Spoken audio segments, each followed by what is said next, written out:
네, 충북 제천 스포츠센터 화재 사고와 관련해 경찰이 관리 책임자 2명을 불러 조사하는 등 화재 원인 규명에 착수했습니다. 또 들으셨던 것처럼 불이 난 건물의 주인은 희생자들의 분향소를 찾았다 발길을 되돌리기도 했는데요. 네, 이 시간 사회부 김종성 기자와 함께 자세한 내용 살펴보겠습니다. 어서 오세요. 네, 안녕하십니까.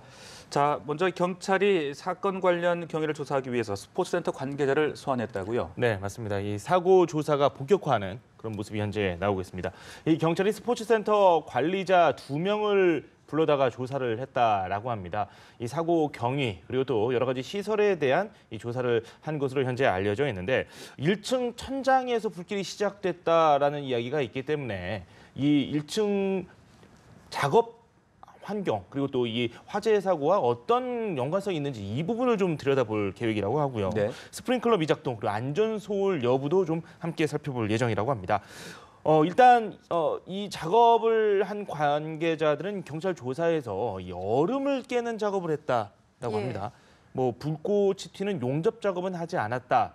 함께 경찰에 진술을 했다라고 하는데 경찰에서는 조사를 벌인 뒤에 현장 감시 결과나 뭐 여러 가지 상황을 조사를 해서 좀 혐의가 좀 입증될 만한 내용이 있으면 입건해서 조사를 하겠다라고 했는데 조사 결과는 좀 더 지켜봐야 할 것으로 보입니다. 네, 그렇군요. 네.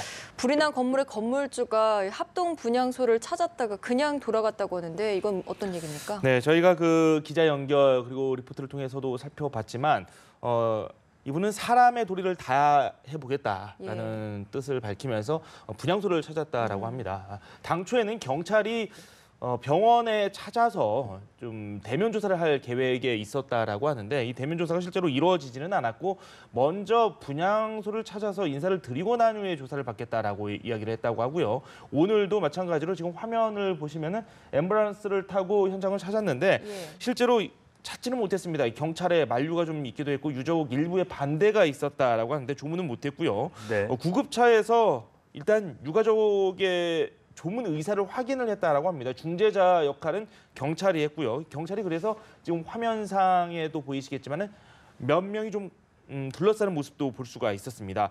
경찰은 유족 의사를 확인 후에 거부 의사를 전달했고 다시 이 건물주는 병원을 향했다라고 합니다. 네, 그렇다면 이 건물주에 대한 조사도 이루어져야 될 것 같은데 어떻게 진행되고 있습니까? 일단 이 건물주 이 씨가 이 경찰에 신변보 요청을 한 상태라고 하고요. 이 병원에 이 3명의 경찰관들이 대기를 하고 있다라고 합니다. 이 건물주가 건물을 사들인 시점이 바로 지난 8월입니다. 그리고 10월에 스포츠센터 문을 열었다라고 하는데 문을 연 지 2달 만에 이번 참사가 일어난 셈입니다. 네. 그 사이에 어떤 일들이 있었는지 경찰은 좀 조사를 할 예정이라고 하고요. 오늘 중으로 이 씨를 찾아가서 조사를 벌일 예정인데 이 조금 전에 이 관계자 조사와 마찬가지로 스프링클러라든지 그다음에 평소에 건물 관리를 어떻게 했는지 사고 당시 상황에 대한 이 자세한 조사가 있을 예정이라고 합니다. 특히 불법 용도 변경 이 부분에 대한 조사도 함께 이루어질 것으로 예상이 되고 있습니다. 네. 발화 지점에 대한 이야기를 좀 해보죠. 1층 천장이 발화 지점이라는 국가수 관계자의 이야기가 있었는데 이건 어떤 이야기입니까? 네, 두 분께서도 수차례 보셨을 겁니다. 화면 CCTV 영상을 보시면은 불이 나지 않은 상황에서 갑자기 천장에서 뭐가 뚝 떨어집니다. 바로 불꽃이죠. 네, 불꽃이 뚝 떨어지는데 지금 화면에도 보이시겠지만은 저렇게 갑자기 불길이 확 올라옵니다. 이게 차량으로 내려와서 차가 불에 타면서 또 차 안에 연료가 있지 않습니까? 연료까지 불에 타면서 이 건물로 다시 옮겨 붙은 거거든요. 뭐 소방 그리고 경찰, 한전까지 해서 총 8개의 기관에서 합동 감식을 한 결과 천장에서 떨어진 불이 차로 옮겨 붙고 다시 건물로 옮겨 붙으면서 확산했다. 뭐 이렇게 좀 판단을 현재는 내린 것으로 확인이 되고 있습니다.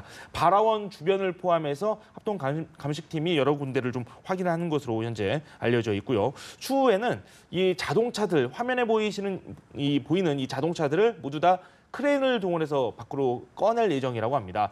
하늘에서 떨어진 잔해물이 무엇인지 그리고 또 차량 바닥에 있는 잔해물에 대해서도 2차 감식을 진행할 계획이라고 하고요.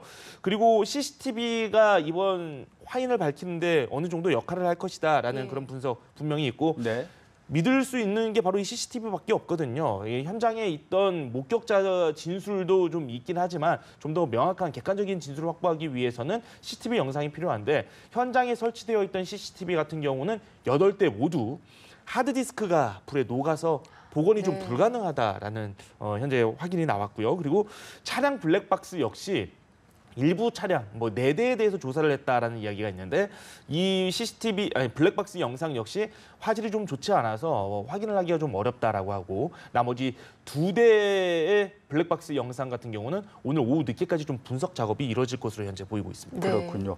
또 이 화재 당시에 스프링클러가 작동하지 않아서 네네. 이게 뭐 건물주가 일부러 잠근 것 아니냐 여러 가지 의혹들이 나오고 있는 것 같은데 그렇다면은 최근에 있었던 소방 당국의 조사 당시에는 어떤 문제가 없었던 겁니까? 뭐 당초에 뭐 지난해 조사 당시에는 뭐 큰 문제가 없었다. 그렇게 합격 판정이 나왔다라고 하는데 문제는 가장 최근의 일입니다. 지난달 30일 점검 때 이 소방 점검에서 문제가 있었다라고 하는데 이 누수 위험이라든지 일부 장비가 좀 오작동을 일으키는 그런 것들이 있었나 봅니다. 원래는 매년 7월에 이 건물 화재 관련해서 이 검사가 이루어지곤 했었는데 올해 7월 그때 당시에는 이 건물에 대해서 좀 리모델링이 또 이루어지고 예. 있었다라는 이야기가 있거든요. 뭐 그래서 제대로 검사가 이루어지지 못하고 한 넉 달 가까이 이 지연되면서 당시에 또 리모델링이 이루어지는 것, 그다음에 주인이 바뀐 것 자체를 소방당국이 몰랐다라는 그런 이야기가 있기 때문에 이 부분에 대한 수사가 좀 이어지지 않을까라는 생각이 들고 그리고 이 누수가 이루어지고 나서 이 밸브를 누가 잠궜느냐 실제로 잠갔는지 뭐 이 예. 부분도 좀 체크를 해야 될 텐데 이번 화재 조사가 좀 단기간에 끝날 것 같지는 않고 네. 좀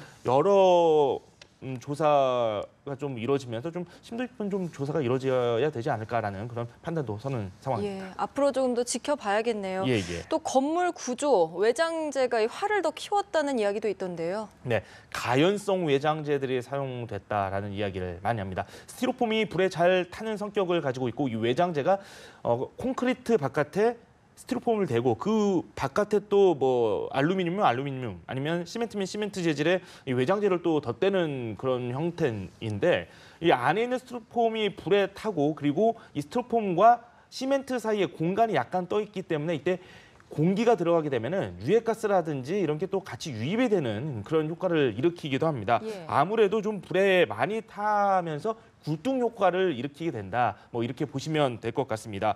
드라이비트라고 하는데 뭐 이 설비 자체가 이 가성비 때문에 많은 건축업자들이 찾는다라고 합니다. 일반적인 불연성 자재와 비교했을 때 가격이 한 3분의 1 정도라고 하니까 네. 왜 이 건축업자들이 많이 찾는 그런 재질의 외장재인지 여러분들도 좀 이해가 되실 겁니다.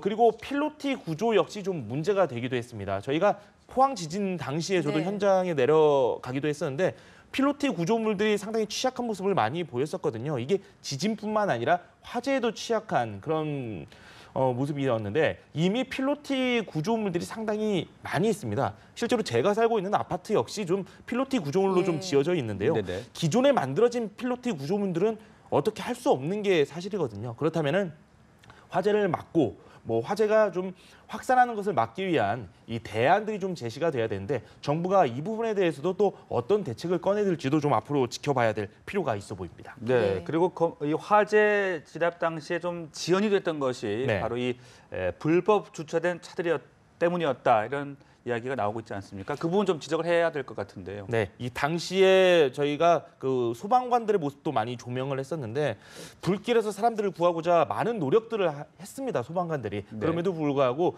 늦장 대응이 아니냐 그런 비난을 사고 있어서 좀 안타까움을 자아내고 있습니다. 소방 당국에서는 이 불이 나고 신고 후에 한 7분에서 10분 사이 정도에 좀 출동을 해서 진화 작업을 벌였다라고 하는데. 이 사다리 차가 현장에 진입을 못한 이유가 바로 이 불법 주차 차량이라고 합니다. 한 6대 정도가 차량이 불법 주차가 되어 있어서 뭐 그 지휘 차량이라든지 물을 싣고 있는 차량 같은 경우는 진입이 가능했는데 사다리 차는 현장에 진입이 힘들었다라고 합니다. 왜 그러냐면 사다리 차가 들어가서 전개를 해서 좀 고정을 해야 되는데 예. 그런 공간들이 부족해서 이 차들을 견인차를 이용해서 빼내는 작업을 하는데 시간이 많이 걸리면서 사망자가 좀 늘었다. 뭐 이렇게 좀 지적을 하는 목소리도 좀 많이 나오고 있는데 이 때문에 불법 주차에 대해서 처벌을 좀 강화해야 하는 것 아니냐. 뭐 이런 목소리가 나오고 있는데 앞으로 이 사고와 관련된 수습 과정 그리고 또 향후 대책을 논의하는 과정에서 소방차의 길을 막는 불법 주차에 대한 좀 명확한 이 규제가 좀 나와야 되지 않을까. 물론 좀 나와 있긴 합니다. 최대 네. 200만 원의 과태료를 물 수 있도록 관련 법안이 좀 마련되긴 했는데 이거는 소방차의 진입을 막는 그러니까 소방차들이 도로에서 달릴 때 제대로 협조를 안 하는 차량에 대한 내용인데 네. 주차된 차량에 대해서도 좀 효과적인 이 규제책이 나와야 되지 않을까 뭐 이렇게 좀 지적이 나오고도 있습니다. 네. 자, 지금까지 사회부 김종성 기자와 함께 화재에 대해서 이야기 나눠봤습니다. 고맙습니다. 고맙습니다.